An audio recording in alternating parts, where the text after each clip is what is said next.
running a hotel instead of an accountancy practice, what would it be like? Cheap and cheerful? Middle of the road? Would you be a 3-star or a 5-star? You see, the pricing strategy that you adopt is the single biggest driver of profitability and success in your firm. Hi, I'm Des O'Neill, and I help accountancy firm business owners build more rewarding and profitable businesses for themselves so they can help their clients do the same. You see, the pricing strategy that you adopt affects everything you do. Your purpose, your position, your client base, your team, your operations. If you get this right, it changes everything. This is for accountants who want more. I was recently on holidays with my family. So we took just a 3-day break and we headed down to Cork. Now, we've got a 5-year-old, a 6-year-old, and a 7-year-old. So with 3 hyper kids and 1 tired wife, sometimes family holidays can really be fun. So what we did on the first day to sort of break the tension a little bit and change the scenery was we moved around. On the first day, we went to this hotel, okay? And it was a 3-star hotel. And the first day we kind of mistimed our trip a little bit. And in our house, when people miss their meals, they get hangry and, if we miss feeding time in the zoo. So we ended up in this 3-star hotel. Now, it was a lovely property, beautiful seaside location, beautiful panoramic views. We went in, it was busy, it was packed. But, the kids got good solid food, we got good food. Caroline gets a cup of coffee, life is good. The meal cost just over €40.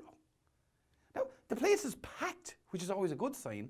And on the way out, I just checked out of interest. I said, what's your accommodation rates here per night? And straight away I was told, oh, no, there's no rooms available, but our accommodation rates normally would be $89 per room per night. So the following day, we had a little bit of rain, okay? So our holiday cabin began to feel like a prison about 4 o'clock in the afternoon. So out we go for dinner again. This time we went to a hotel. It was the very same as the previous day, this beautiful beachside location, just fabulous. But this one was a 4-star hotel. Now, I'd have heard of this one a few times and was delighted to get the opportunity to go there. The place was hopping, but there was hardly a seat in it. Eventually we got seated, we sat down, got our dinner. The kids loved it, the service was good. The owner of the hotel was visible, he was attentive, his staff was attentive. The bill was €70. And on the way out again, just out of curiosity, I checked the accommodation rates. Very same as the previous day, I was quickly told, Mr. O'Neill, there's no availability, but if there was availability, we would be charging $139 per night. Now, that night, it really struck me. 2 family-run hotels, which on the surface looked similar, beautiful location, good buildings, provided basically the same service, but an imperceptible difference in quality and how they could charge so differently. Now, having observed the 2 business owners and having watched their stress levels, I knew which hotel owner I'd prefer to be. Now, our journey wasn't over yet, though. So on Monday, we were on the way home, and I said, right, I need to finish out this story. So we went to a 5-star hotel that my wife has admired for many a year. By admired, I mean she nags me about bringing her there. So we went looking for this 5-star hotel. So this is the 3rd one now, beachfront property. But, the first thing that struck me when we went to this hotel was, although it had the same views, the location was much different. It had much less capacity and space. It was tighter. So this 5-star hotel practically started from a disadvantage. Now, in this hotel, when we went into the bar or the dining room, it, unlike the other day, it wasn't wedged.